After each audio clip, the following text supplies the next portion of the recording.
Hi and welcome to another narration presented by yours truly, Cryptids Roost.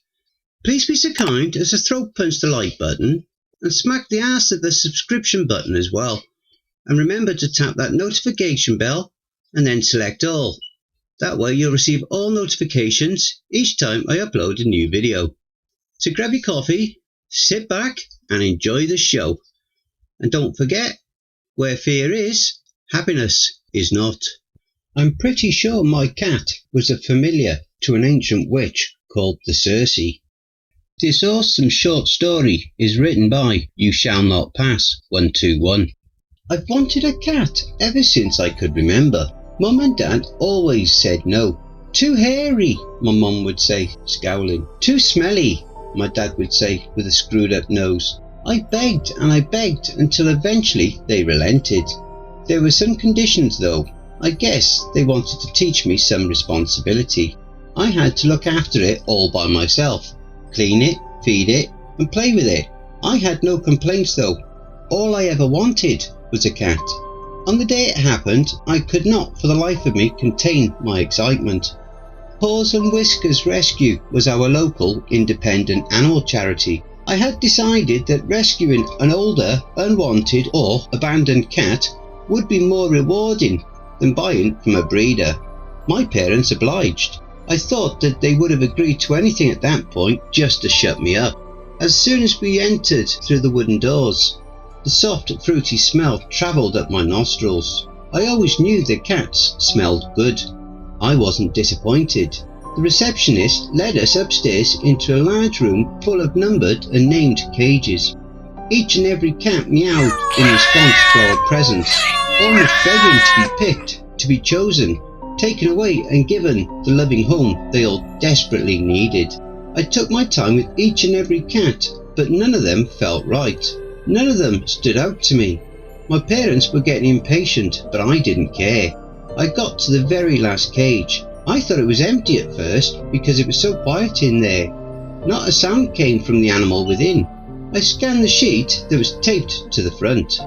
Hello, my name is Fluff. I came with no name, so my rescuers called me Fluff because of my extremely long and silky fur. I have a quiet, timid temperament and must be the only cat in the household. I don't get on with other animals. Nothing is known about my background and previous home, as I was found wandering the streets. No one knows my exact age either, but my rescuers think that I am one of the older persuasion. I'm a fussy eater, but I do like tuna. Will you be the one to give me my forever home? My eager eyes whizzed over to Fluff and I watched him for a moment.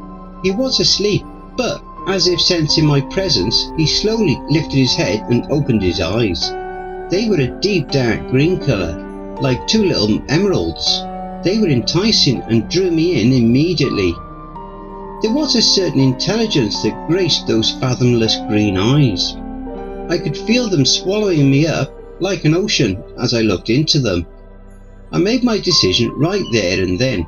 I wanted Fluff. I walked over to my parents, outlining my decision and my reasoning. They were as patronising as always.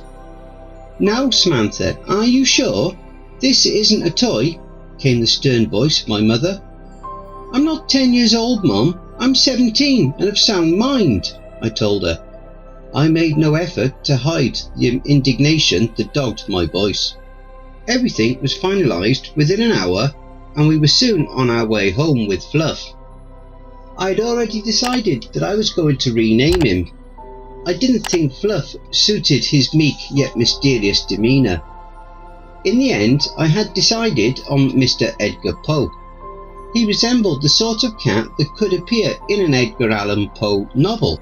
As soon as we got home, Mr. Poe settled in immediately, going to sleep on his newly bought fuzzy bed. I watched him sleep for the longest time. My heart warmed every time I looked at him. It was quite late into the evening. My parents had gone out and I ended up dozing off on the sofa next to Mr. Edgar Poe. When I woke up a good few hours later, it was dark and Mr. Edgar Poe was nowhere to be found. I had assumed that perhaps he'd gone outside or found his way into the kitchen where his food was. Since I knew he liked tuna, I had made sure that there was plenty in his bowl when we brought him home. I searched our garden but I couldn't find him, and since he hadn't gotten used to his new name, I knew he wouldn't come if I called him. I walked back into the house. I was suddenly overwhelmed with how cold it was. This piercing chill hung in the air like a bad smell. I was a little unsettled. It was summer after all, and yet my house was freezing.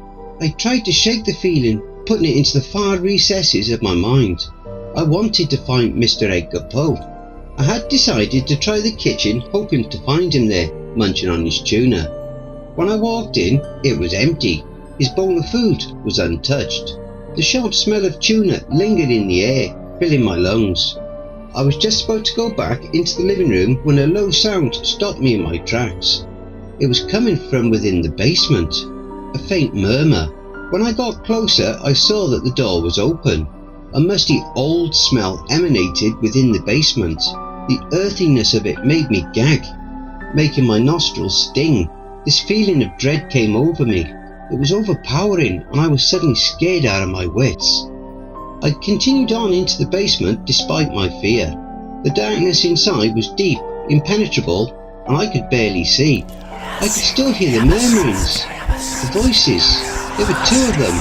One was the voice of a man, low, husky and booming, covering the walls of the basement as well as my heart. The other was a woman's voice. It was hoarse and high-pitched, and it sent shivers down my spine. They were speaking an inconceivable language, one that I had never heard before. Sounds of tongues smacking lips reached my ears, and I held my breath. As I edged closer, I saw Mr. Edgar Poe's long, bushy tail. It was flicking back and forth like a whip. It was dark, but I could make out his tall, slender shape. I heard a shrill cackle and I stopped, not daring to move another muscle.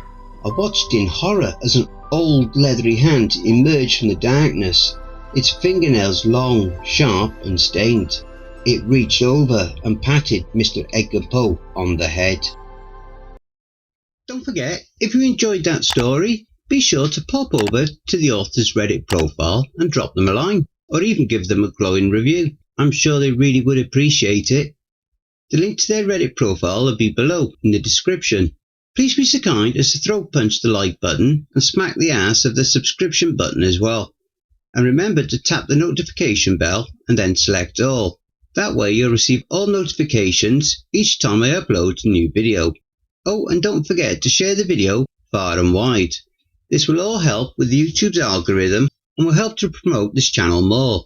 And don't forget to check out the merch store. The link will be in the description and also in the video thumbnail.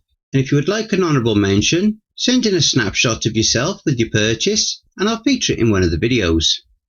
I now have my very own subreddit community where you can submit any stories you've written. You can submit your stories or encounters either there or send them to cryptidsroost@gmail.com. If you wish to remain anonymous, that's fine with me. All the links are below. I also have a Facebook group, Twitter, Reddit, and you'll also find me on Discord.